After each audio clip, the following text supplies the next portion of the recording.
Good morning મિત્રો. આપણે આની પહેલાના લેક્ચરની અંદર જે સામાન્ય રિએક્શનોની વાત કરી હતી અને મોસ્ટ ઇમ્પોર્ટન્ટ હતી એની અંદર જો જોઈએ તો બેન્ઝીનની યોગશીલ પ્રક્રિયાઓ ટોટલ 3 પ્રક્રિયાઓ હતી. બેન્ઝીનનું હાઇડ્રોજનેશન, બેન્ઝીનનું ક્લોરિનેશન અને બેન્ઝીનના દહનની પ્રક્રિયા, જેમાં સામાન્ય પ્રક્રિયા નીટની અંદર પણ એક વખત પૂછાયેલી છે. જે કઈ પ્રક્રિયા છે આ તરીકે પૂછાય છે, બરાબર. હજુ એક વધારાની વાત, ફ્રીડલ ક્રાફ્ટ એસાઇલેશન અને આલ્કાઇલેશન પ્રક્રિયાઓ. તો એની અંદર ફ્રીડલ ક્રાફ્ટ મેં અહીંયા એસાઇલેશન 2 જુદી જુદી પ્રક્રિયાઓ બતાવી હતી, કેમ કે બંને પ્રક્રિયકો જુદા જુદા છે. એસાઇલ ક્લોરાઇડ અથવા તો એસિડાઇલ ક્લોરાઇડ અને અહીંયા બીજું હતું એસિટિક એન્ડ હાઇડ્રાઇડ. આ જો નામ ના લખ્યું હોય તો ખાસ જોજો, એસિટિક એન્ડ હાઇડ્રાઇડ, બરાબર છે. અને ફ્રીડલ ક્રાફ્ટ આલ્કાઇલેશન પ્રક્રિયા, જેમાં ક્લોરોમિથેન, ક્લોરોઇથેન જેવા કોઈ પણ પ્રક્રિયક જોઈન્ટ કરીને તમે ટોલ્યુએન જેવા, મિથાઇલ બેન્ઝીન જેવા ટૂંકમાં સંયોજનો બનાવી શકો છો. એટલે કે આલ્કાઇલ બેન્ઝીન ટૂંકમાં આપણે એને ફાઇનલી કહી શકીએ, બરાબર. એક હોમવર્કમાં મેં તમને ક્વેશ્ચન આપેલો તો બેન્ઝીન વત્તા ક્લોરોઇથેન હોય તો નિપજ તરીકે આપણને કઈ વસ્તુ મળે છે. તમારે મને યુટ્યુબના કોમેન્ટ બોક્સમાં જવાબ આપવાના હતા. જોઉં છું કેટલા લોકોના જવાબ આવે છે. ડન. તો આજનો જે મેઇન ટોપિક છે અને મોસ્ટ ઇમ્પોર્ટન્ટ છે, 12મા ધોરણની અંદર ખાસ આનો ઉપયોગ છે. તો એક વિસ્થાપિત બેન્ઝીનમાં ક્રિયાશીલ સમૂહની સ્થાન નિર્દેશક અસર સમજાવો, આવો કંઈક ક્વેશ્ચન છે. એટલે આ એઝ અ ક્વેશ્ચન કરતા પણ આગળ જ્યારે આપણે રાસાયણિક પ્રક્રિયાઓ ભણશું ને, કાં તો પરિવર્તનો જોશું ને, ત્યારે આનો ખાસ ઉપયોગ થશે. તો આની અંદર મિત્રો 2 અલગ અલગ પ્રક્રિયાઓ જોવાની છે. એક તો ઓર્થોપેરા નિર્દેશક અસર જોવાની છે, ઓર્થોપેરા નિર્દેશક અસર અને મેટા નિર્દેશક અસર. નિર્દેશક અસરનો મિનિંગ પહેલા તો શું કે હવે બેન્ઝીન સાથે દાખલા તરીકે આવા કોઈ ક્રિયાશીલ સમૂહ જોડાયેલા છે. બેન્ઝીન ઉપર દાખલા તરીકે CH3 જોડાયેલો છે, NH2 જોડાયેલો છે, NHR જોડાયેલો છે. પછી આ એનિલાઇડ સમૂહ કહેવાય, NHCOCH3 એટલે એનિલાઇડ, બરાબર. OCH3 એટલે કે મિથોક્સી. પછી એસ્ટર, પણ કેવો એસ્ટર? OCOR વાળો એસ્ટર. જો અહીંયા ખાસ આ 2 એસ્ટર જુદા જુદા છે. COR માં કાર્બન જોડાયેલો હોય બેન્ઝીન સાથે અને OCOR માં ઓક્સિજન બેન્ઝીન સાથે જોડાયેલો છે, બરાબર. પછી હાઇડ્રોક્સિલ સમૂહ એટલે કે OH, આલ્કોહોલ ફિનોલ ઇથરમાં આનો ઉપયોગ આવશે. અને C2H5 એટલે કે ઇથાઇલ. તો આવા સમૂહ જ્યારે જોડાયેલા હોય બેન્ઝીન સાથે, ત્યારે આ નિર્દેશક અસરનો મિનિંગ શું કે એક પ્રકારનો એક સાઇન આપે છે કે આ ક્રિયાશીલ સમૂહ જ્યારે બેન્ઝીન સાથે જોડાયેલો હોય અને હજુ તમારે કોઈ એક નવો ક્રિયાશીલ સમૂહ ઇલેક્ટ્રોન અનુરાગી પ્રક્રિયાથી ઉમેરવો છે તો એ કયા સ્થાને જોડાશે, બરાબર. તો અહીંયા એક્ઝેક્ટલી લખ્યું છે ઓર્થો અને પેરા સ્થાન. તો મિત્રો ઓર્થો અને પેરા સ્થાન તમે ઓલરેડી સમજી ગયા છો. ઓર્થો સ્થાન કોને કહેવાય, પેરા સ્થાન કોને કહેવાય? જે પ્રથમ જે ક્રિયાશીલ સમૂહ છે એ પ્રથમ ક્રિયાશીલ સમૂહની નજીકના 2 કાર્બન છે એ ઓર્થો સ્થાન, એના પછીના બંને મેટા, અને વચ્ચેનું જે લાસ્ટ છે એ આપણે શું કહીએ છીએ? પેરા સ્થાન, બરાબર. આ તમને લોકોને ખ્યાલ છે. બેન્ઝીનમાં મેં તમને આની પહેલાના લેક્ચરોની અંદર શરૂઆતમાં જ તમને આ બતાવ્યું હતું કે ઓર્થો પેરા સ્થાન કયા કહેવાય. પહેલા જ લેક્ચરમાં જો કે મેં તમને કીધું છે. તો અહીંયા સાદી આપણે જો ડેફિનેશન કરીએ તો આપણે અહીંયા શું કહી શકશું? તો અહીંયા ડેફિનેશન લખીએ કે એક વિસ્થાપિત બેન્ઝીનમાં, ડેફિનેશન કેવી લખાશે? એક વિસ્થાપિત બેન્ઝીનમાં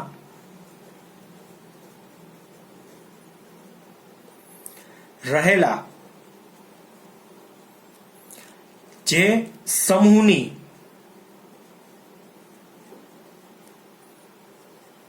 અસર થી નવો દાખલ થતો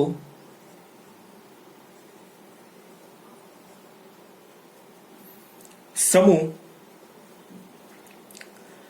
જો ઓર્થો અને પેરા, જો અહીંયા ખાસ ઓર્થો અને પેરા, O અને P સ્થાને જોડાય તો તે સમૂહને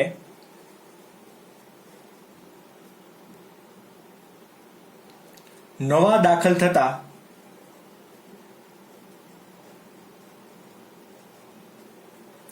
સમૂહ માટે ઓર્થો અને પેરા નિર્દેશક સમૂહ કહે છે. સમજાય છે? એને આપણે શું કહેવાય? ઓર્થો અને પેરા નિર્દેશક સમૂહ કહી શકીએ. હવે તમારી સ્ક્રીનમાં દેખાઈ ગયું હશે બરાબર. ટૂંકમાં આ જે સમૂહ છે એને ઓર્થોપેરા નિર્દેશક સમૂહ કહી શકાય અને એના લીધે જે અસર ઉત્પન્ન થાય છે એને આપણે શું કહીશું? ઓર્થોપેરા નિર્દેશક અસર. શું અસર ઉત્પન્ન થાય છે એ હમણાં આપણે સીધી મિકેનિઝમથી જોશું કે એ અસરમાં શું એવું થાય છે કે જેના લીધે શું થાય કે નવો આવતો સમૂહ ક્યાં જોડાઈ જશે?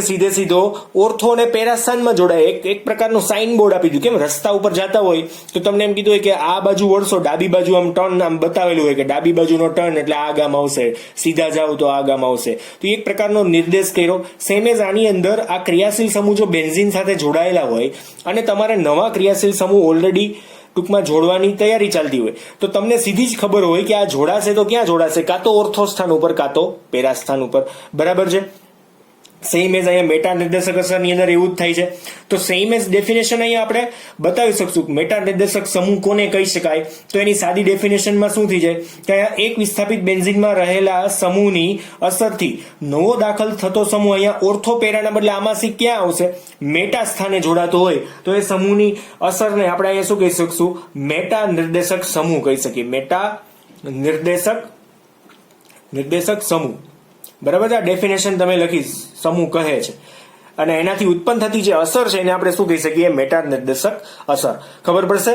આની જગ્યાએ અહીંયા અંડરલાઈન કર્યું છે એની જગ્યાએ તમારે શું લખવાનું? ઓર્થોપેરાના બદલે ત્યાં સ્મોલ એમ એટલે કે મેટા. ડન. તો ડેફિનેશન બહુ સિમ્પલ છે. હવે આની આપણે સીધી મિકેનિઝમ જોઈએ કે મિકેનિઝમ શું છે. બરાબર. તો સૌથી પહેલા આપણે જોવાના છે ઓર્થોપેરા નિર્દેશક અસર માટેની મિકેનિઝમ જોઈએ. ઓર્થોપેરા સમૂહની નિર્દેશક અસર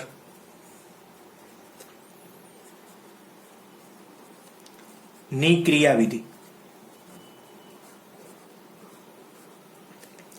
કઈ રીતના આની અંદર ઓર્થોપેરા નિર્દેશક અસર થાય છે એ જોઈએ. જો જેને અહીંયા આપણી પાસે ઓલરેડી એક બેન્ઝીન છે જેની ઉપર મેં એક ક્રિયાશીલ સમૂહ એડ કર્યો છે O અને H. શું આવશે? O અને H. જો ખાસ આની ઉપર ઇલેક્ટ્રોન આપેલા છે O અને H ની ઉપર. ઓક્સિજન પાસે જો મિત્રો અહીંયા ઓક્સિજન પાસે ઓલરેડી આટલા ઇલેક્ટ્રોન તો હોય જ ને. 6 ઇલેક્ટ્રોન હોય જેમાં 4 બાર અયુગ્મિત છે, કોઈની સાથે જોડાયેલા નથી ને બાકીના 2 છે એ કોકની સાથે જોડાયેલા છે. હવે આમાં શું થાય કે ઓક્સિજન શું કરશે? પોતાના ઇલેક્ટ્રોન દાન કરશે. કોને? અહીંયા. અને અહીંયા જે દ્વિબંધ છે એ દ્વિબંધ છે ને એમાંથી શું બનશે? અહીંયા ઇલેક્ટ્રોન. એટલે કે મિત્રો અહીંયા ઇલેક્ટ્રોન માંથી બંધ બને અને બંધમાંથી શું બને? ઇલેક્ટ્રોન. જો જેને કેવી રીતના અહીંયા થાય છે. ફરી પાછું અહીંયા હું બેન્ઝીન ડ્રો કરું છું. આ બંને બંધ એઝ ઇટ ઇઝ. અહીંયા O અને H પણ એઝ ઇટ ઇઝ. પણ ઓક્સિજને ઇલેક્ટ્રોન દાન કર્યો અને અહીંયા દ્વિબંધ બનાવ્યો. અહીંયા 2 ઇલેક્ટ્રોન છે. અહીંયા શું કરશે? 2 બંધ, ટૂંકમાં 2 ઇલેક્ટ્રોન થી એક બંધ બન્યો અહીંયા એક્ઝેક્ટલી. બરાબર. દાન કર્યો ઓક્સિજન પાસે. હવે ઇલેક્ટ્રોન કેટલા વધશે? ખાલી 1 માત્ર વધશે. એટલે કેટલા? અહીંયા આપણે આમને એમ કહીશું કે ભાઈ 2 ઇલેક્ટ્રોન એની પાસે વધે છે અને બાકીના 2 તો એને ડોનેટ કરી દીધા. ડોનેટ કર્યા તો પ્લસ ચાર્જ.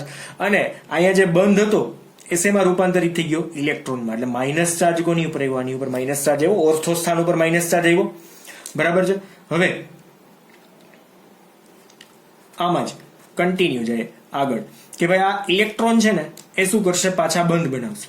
આ ઇલેક્ટ્રોન છે અહીંયા શું કરશે? બંધ બનાવશે. તો આ બંધ છે ને એ ક્યાં આવશે? એના પછીના કાર્બન ઉપર ઇલેક્ટ્રોન બનાવશે. એટલે વળી પાછું આપણે અહીંયા દોરીએ. O અને H દ્વિબંધથી બેન્ઝીનમાં કનેક્ટેડ છે તો અહીંયા શું આવશે? અહીંયા પહેલા તો બંધ હમણાં બન્યો આપણે બતાવ્યો. અહીંયા ઓલરેડી હતો. જો આની ઉપર ઇલેક્ટ્રોન અને અહીંયા પ્લસ ચાર્જ. અહીંયાથી ઇલેક્ટ્રોનને બંધ બનાવી નાખ્યો એટલે આ જો બંધ બની ગયો ઇલેક્ટ્રોનનો. બરાબર છે. અને આ જે બંધ હતો એના શું બન્યા? અહીંયા ઇલેક્ટ્રોન બન્યા. એટલે ઇલેક્ટ્રોન બને એટલે કયો ચાર્જ આવે? Minus charge. બરાબર. એટલે તમે એ જોઈ શકો છો કે મિત્રો આ જે સ્થાન છે ને એ ઓર્થો સ્થાન છે. આ પણ કેવું સ્થાન છે? ઓર્થો સ્થાન છે. સોરી, પેરા સ્થાન છે. અને હજુ એકવાર ટ્રાન્સફર થશે ને એટલે ફરી પાછું કયું સ્થાન આવશે? પાછું ઓર્થો સ્થાન આવશે. બરાબર. એટલે ઓર્થો અને પેરા સ્થાન ઉપર ઋણ વીજભારની માત્રા જો વધારે છે. હવે તમને લોકોને ખ્યાલ છે જેમ ઋણ વીજભાર વધારે એમ ઇલેક્ટ્રોન દાન કરવાની ક્ષમતા કેવી હોય? વધારે હોય.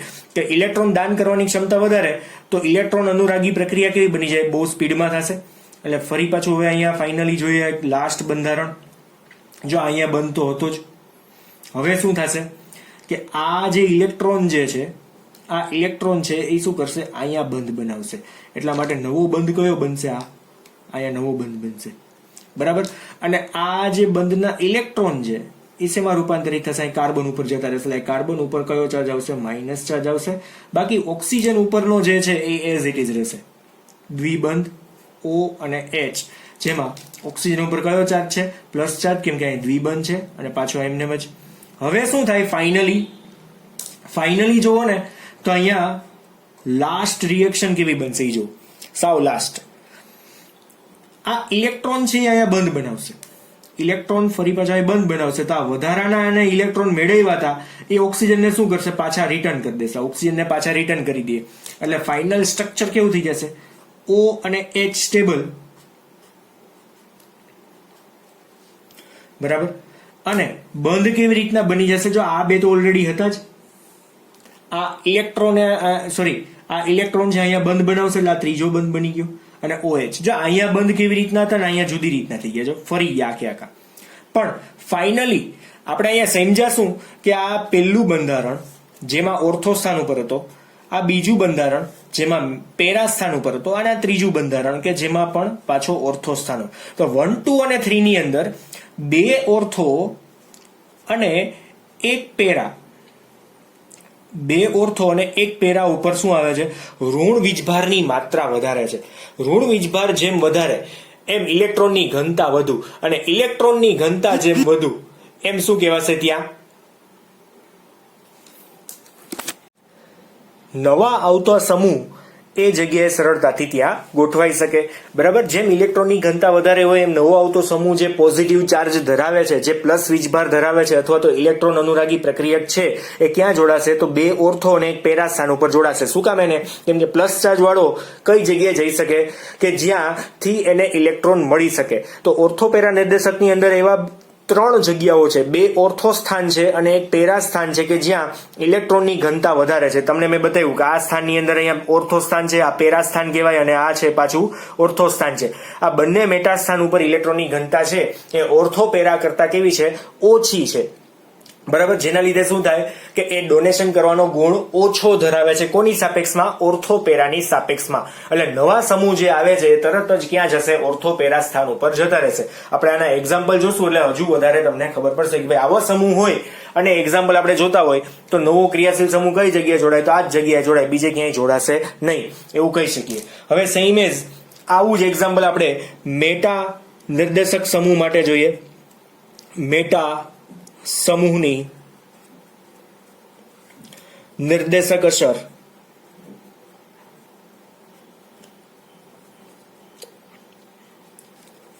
ની ક્રિયાવિધિ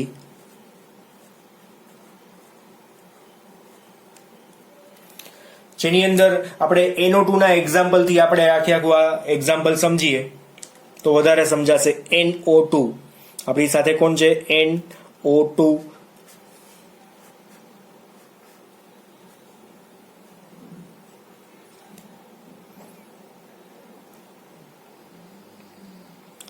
સમજી લો કે અહીંયા દ્વિબંધ છે અને અહીંયા ઓક્સિજન છે. હવે આમાં શું થાય, જો આ રીતના ટૂંકમાં NO2 કનેક્ટેડ હોય, બરાબર છે. તો મિત્રો આની અંદર જે NO2 છે એની અંદર અસર કેવી રીતના આપણને જોવા મળે છે એમાં જોઈએ ને તો આ જે દ્વિબંધ છે એના ઇલેક્ટ્રોન, જો આ કાર્બન પાસે આ ઇલેક્ટ્રોન હોય તો આ ક્યાં જશે, અહીંયા દ્વિબંધ બનાવશે નાઇટ્રોજન સાથે. એના ટૂંકમાં આમાં શું થાય કે આ જે મેટા નિર્દેશકના જેટલા પણ ક્રિયાશીલ સમૂહ છે ને એ બેન્ઝીન ચક્રમાંથી ઇલેક્ટ્રોનને આકર્ષે છે. આમાં શું કીધું, બેન્ઝીન ચક્રમાંથી ઇલેક્ટ્રોન આકર્ષે. આમાં શું થાય કે બેન્ઝીન ચક્રમાં ઇલેક્ટ્રોન દાન કરે છે. એટલે અહીંયા શું કીધું, પહેલેથી ઇલેક્ટ્રોન આને અહીંયા દાન કર્યો, ઉપર જે ક્રિયાશીલ સમૂહ હતો એના ઇલેક્ટ્રોન યુગમાં અહીંયા ડોનેટ કર્યા. અને આ શું કરે છે, આ દરેક ક્રિયાશીલ સમૂહ કયા કયા, તો NO2 છે, CCl3 છે, CF3 છે, આ ત્રણે તો પ્રબળ નિર્દેશક અસર આપે છે, મેટા નિર્દેશક. પછી સાઇનાઇડ, SO3H, એસ્ટર, આલ્ડીહાઇડ, પછી અહીંયા કીટોન, એમાઇન, NH3Cl, બરાબર છે. આ દરેક જે છે એ મધ્યમ નિર્દેશક અસર. અહીંથી તો જો કે મધ્યમ એટલે સાવ નિર્બળ મેટા નિર્દેશક અસર છે, SO2Cl2 અને COCl, બરાબર છે. તો આ દરેક ક્રિયાશીલ સમૂહો જે છે એ શું કરે છે, બેન્ઝીન ચક્રના ઇલેક્ટ્રોનને પોતાની તરફ આકર્ષે છે. એટલે પોતાની તરફ આકર્ષે તો અહીંયા સમજી લો કે અહીંયા દ્વિબંધ આવ્યો એટલે નાઇટ્રોજન છે ને એ મેક્સિમમ 4 બંધ બનાવે. પાંચમો બંધ બને એટલે શું થાય કે આ ઇલેક્ટ્રોન કોની ઉપર ટ્રાન્સફર થઈ જાય? અહીંયા ઓક્સિજન ઉપર ટ્રાન્સફર થાય. બરાબર. હવે ઓક્સિજન ઉપર જોવો જોઈએ ને ઓલરેડી અહીંયા કેટલા ઇલેક્ટ્રોન હતા? જો 2 બંધ એટલે બાકીના કેટલા હોય? 4 હોય. હજુ આ 2 આવશે એટલે ટોટલ કેટલા થઈ જશે? 6 ને 7. એટલે અહીંયા આપણે જો બંધારણ દોરીએ તો આ કેવું બંધારણ થશે એ જોઈએ. N અહીંયા સિંગલ બોન્ડ, અહીંયા O, આ બેન્ઝીન. હવે અહીંયા શું થશે? જો બંધ કેટલા રહેશે? આ 2 જ વધશે. બરાબર. આના ઇલેક્ટ્રોન તો જતા રહ્યા. આ ઓક્સિજન ઉપર કેટલા ઇલેક્ટ્રોન આવશે? અહીંયા 4 તો હતા અને બંધ ટ્રાન્સફર થયો એટલે કેટલા થઈ ગયા? 6. આ 2 ઇલેક્ટ્રોન આવ્યા ને 6 થઈ ગયા. અને વધારાના ઇલેક્ટ્રોન 1 છે એટલે એની ઉપર માઇનસ ચાર્જ. પણ આ કાર્બન ઇલેક્ટ્રોન ડોનેટ કર્યો એટલે અહીંયા કયો ચાર્જ આવશે? પ્લસ. તો સિમ્પલ સીધે સીધું આ પહેલું બંધારણ છે મિત્રો કે ઓર્થો સ્થાન ઉપર પોઝિટિવ ચાર્જ આવ્યો એટલે કે પોતાના ઇલેક્ટ્રોન હતા એ પણ જતા રહ્યા. ઇટ મીન્સ ઇલેક્ટ્રોનની ઘનતામાં ઘટાડો આવ્યો. ઓર્થો સ્થાનમાં ઇલેક્ટ્રોનની ઘનતામાં ઘટાડો આવ્યો. હવે શું થશે કે આ જે બંધ છે ને આના પછીના સ્ટેપમાં શું થાય કે આ બંધ છે ને એ શું કરશે? અહીંયા દ્વિબંધ બનાવશે. બંધ ટ્રાન્સફર થઈ જાય. કઈ રીતના ટ્રાન્સફર થાય ને એ આપણે જોઈએ એક્ઝેક્ટલી કે N આ પછી ઉપરનું જેન છે ને એમને એમ જ રહેવા દેવાનું, એમાં કોઈ ચેન્જ નથી. બરાબર. અહીંયા આપણે દ્વિબંધ કરવાનો ભૂલાઈ ગયો. અહીંયા પણ શું આવશે? દ્વિબંધ. હવે આની અંદર શું થશે? આ બંધ એઝ ઇટ ઇઝ. પણ આ જો ટ્રાન્સફર થઈને ક્યાં જતો રહેશે? અહીંયા હતો એમાંથી ટ્રાન્સફર થઈને ક્યાં આવી જશે? અહીંયા. તો ટ્રાન્સફર ત્યાં થાય તો પોઝિટિવ ચાર્જ કઈ જગ્યા આવશે? જો આ જે ઇલેક્ટ્રોન હતો એ અહીંયા બંધ બનાવ્યો. બરાબર. એટલે આપણે અહીંયા શું કરશું? અહીંયા પ્લસ ચાર્જ આપી દેશું. એટલે પેરા સ્થાન ઉપર પ્લસ ચાર્જ આવ્યો. બરાબર. બાકી અહીંયા ઓક્સિજન તો જેમ હતા એમનેમ જ, અને ઓક્સિજન ઉપર માઇનસ ચાર્જ હતો એ પણ એમનેમ જ રહેશે. નાઇટ્રોજન ઉપર તો કોઈ વીજભાર આવતો નથી. હવે શું થશે ત્રીજા સ્ટેપની અંદર? તો આ ઇલેક્ટ્રોન છે અહીંયા બંધ બનાવશે, તરત જ બાજુમાં આમ પડી જાય. આમ હોય ને તો અહીંયા આડું થઈ ગયું, એમ બીજું કઈ નહીં. એટલે આ કાર્બનના ઇલેક્ટ્રોન ત્યાં જ રહેશે.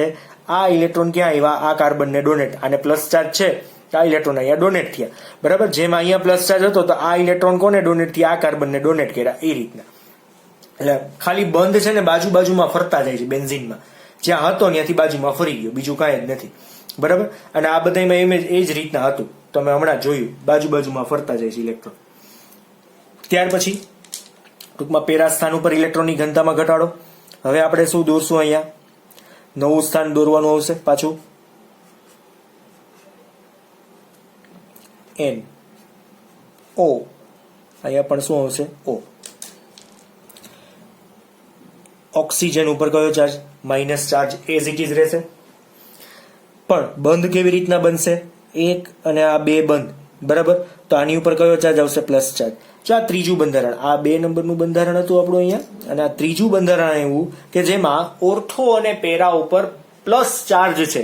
જો આ ઓર્થો ઉપર પ્લસ ચાર્જ, આ બાજુનો ઓર્થો જ કહેવાય. ક્રિયાશીલ સમૂહ પહેલો છે તેની બાજુના બંને સ્થાન ઓર્થો કહેવાય. તો બંને સ્થાન ઉપર ઓર્થો પ્લસ ચાર્જ છે, અને પેરા સ્થાન ઉપર એ કયો ચાર્જ હતો?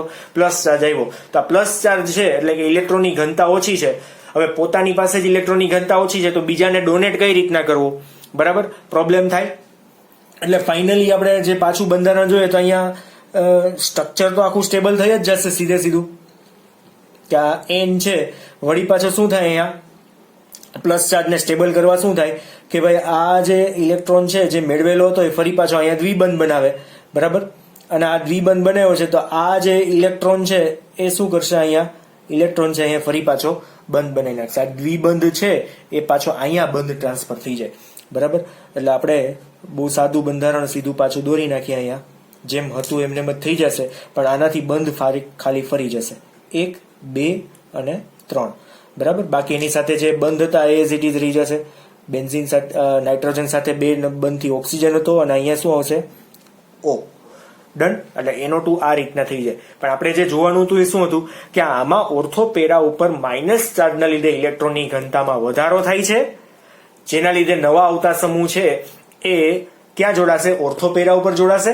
અને આની અંદર શું પ્રોબ્લેમ થાય છે? ઓર્થોપેરા ઉપર પ્લસ ચાર્જ એટલે કે ઇલેક્ટ્રોનની ઘનતામાં ઘટાડો થઈ ગયો. માઇનસ ચાર્જ હતો તો સારું હતું, પણ જે હતા એ ઇલેક્ટ્રોન જતા રહ્યા એટલે પ્લસ ચાર્જ આવી ગયો તો એ ડોનેટ કરવાની ક્ષમતા ધરાવતા નથી.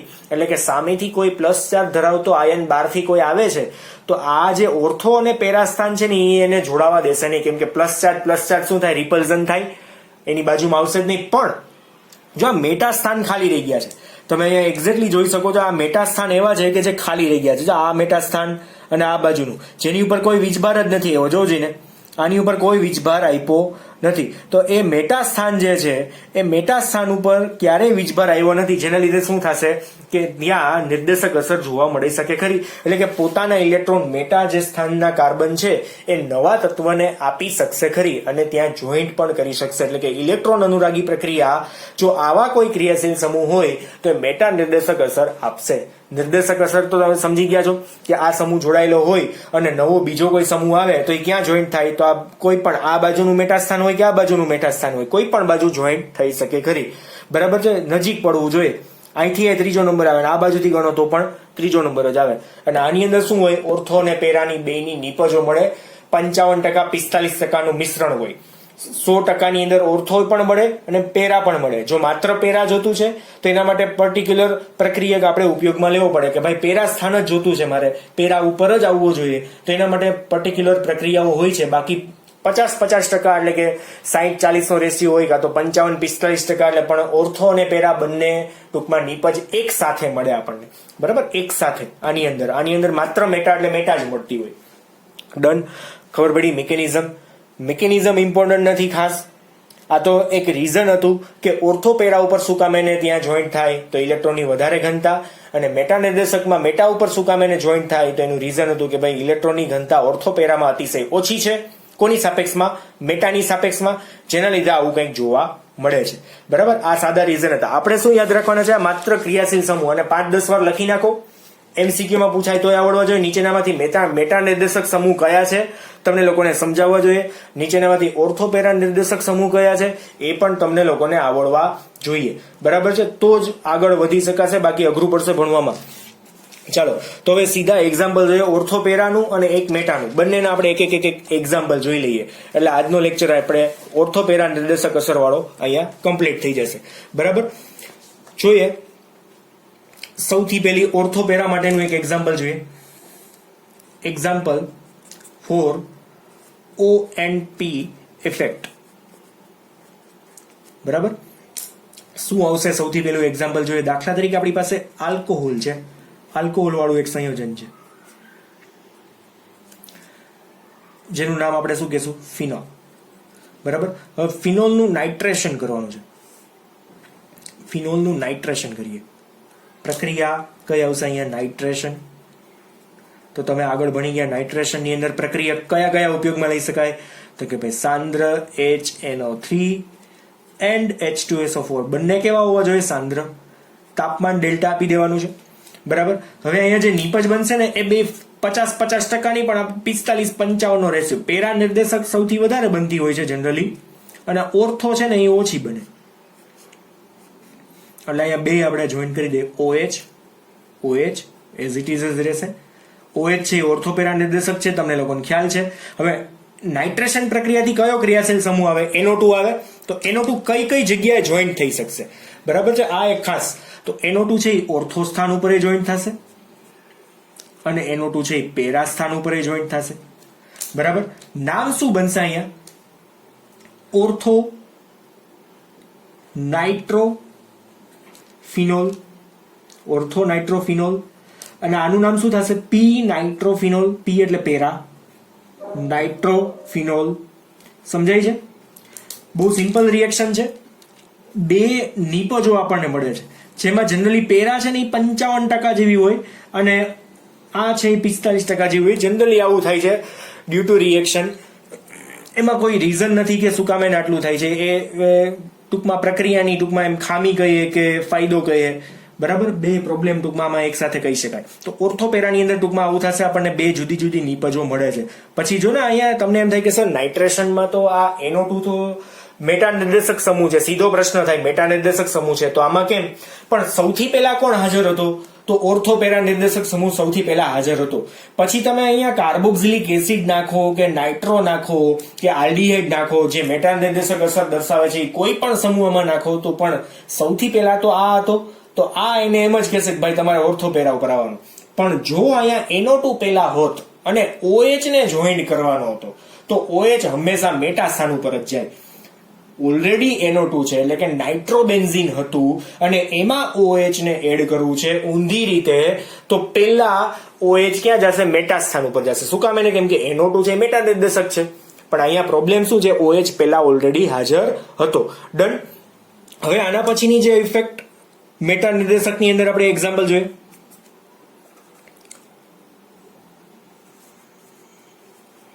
Example of meta effect, meta નિર્દેશક ઇફેક્ટ. બરાબર. જો પહેલેથી જ હું નાઇટ્રો સમૂહ એડ કરી દઉં છું, પહેલેથી જ અહીંયા NO2 ને એડ કરી દઉં છું. નાઇટ્રોબેન્ઝીન છે જ, નામ શું થશે? નાઇટ્રોબેન્ઝીન. હવે આની અંદર સાદો ક્લોરીન એડ કરવો છે. શું કરશો અહીંયા? ક્લોરિનેશન. Cl2 એડ કરવાનો છે. તમે અહીંયા FeCl3 કેટાલિસ્ટ લઈ શકો, અથવા તો કોને લઈ શકાય? નિર્જળ AlCl3 લઈ શકાય ને, કોઈ પણ બેમાંથી એક લઈ શકાય. ડેલ્ટા ટેમ્પરેચર આપી દો. શું થશે અહીંયા? નીપજ, બહુ સહેલી નીપજ બનશે. NO2 અને ક્લોરીન ક્યાં આવશે? NO2 છે મેટા નિર્દેશક છે, તો ક્લોરીન ક્યાં આવે?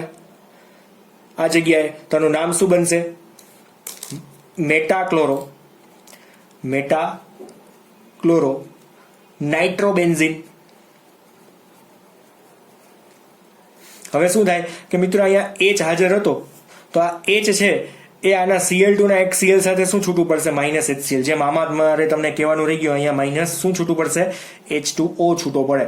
જો આ 100% હતું, એની 45-55% આ બે નીપજ બને. વળી પાછું એમ ન કહેતા સર એક બેન્ઝીન ના બે બેન્ઝીન કેમ થઈ ગયા? એવું નથી. આ ટોટલ 100% છે. 45% 55%. આ ટોટલ કેટલું હતું? 100% હતું. બરાબર. આ ટોટલ 100% હતું, એમાંથી આ બે 45-55 ના બે ભાગ પડ્યા, એટલે H2O એક જ છૂટો પડે, બે H2O ન પડે. વળી પાછા એમ કે સર અહીંયાથી હાઇડ્રોજન, અહીંયાથી હાઇડ્રોજન, પણ અહીંયાથી અડધો હાઇડ્રોજન, અહીંયાથી અડધો હાઇડ્રોજન. આના આખા OH સાથે શું થાય? H2O. નાઇટ્રેશન મેં આગળ તમને ભણાવેલી છે, ના જોઈ હોય તો જોઈ લેજો. બરાબર. એમાં H2O છૂટો પડે છે. આ ખાસ લખવું પડશે કઈ વસ્તુ છૂટી પડે છે એ. હવે આની નાની અંદર એક વધારાનું એક એક્ઝામ્પલ આપી દઉં, જે તમે લોકો જાતે સોલ્યુશન કરી નાખજો. બરાબર. દાખલા તરીકે આપણી પાસે બેન્ઝોઇક એસિડ છે, COOH બેન્ઝોઇક એસિડ છે. આની પ્રક્રિયા તમે લોકો કરો છો CH3Cl સાથે. દાખલા તરીકે CH3Cl એટલે કે આલ્કાઇલેશન પ્રક્રિયા છે. આલ્કાઇલેશન, બેન્ઝોઇક એસિડ નું આલ્કાઇલેશન ઇન પ્રેઝન્સ ઓફ નિર્જળ AlCl3 કેટાલિસ્ટ. અને સીધું કહી દઉં છું -HCl થશે છૂટું. તો અહીંયા નીપજ કઈ મળે?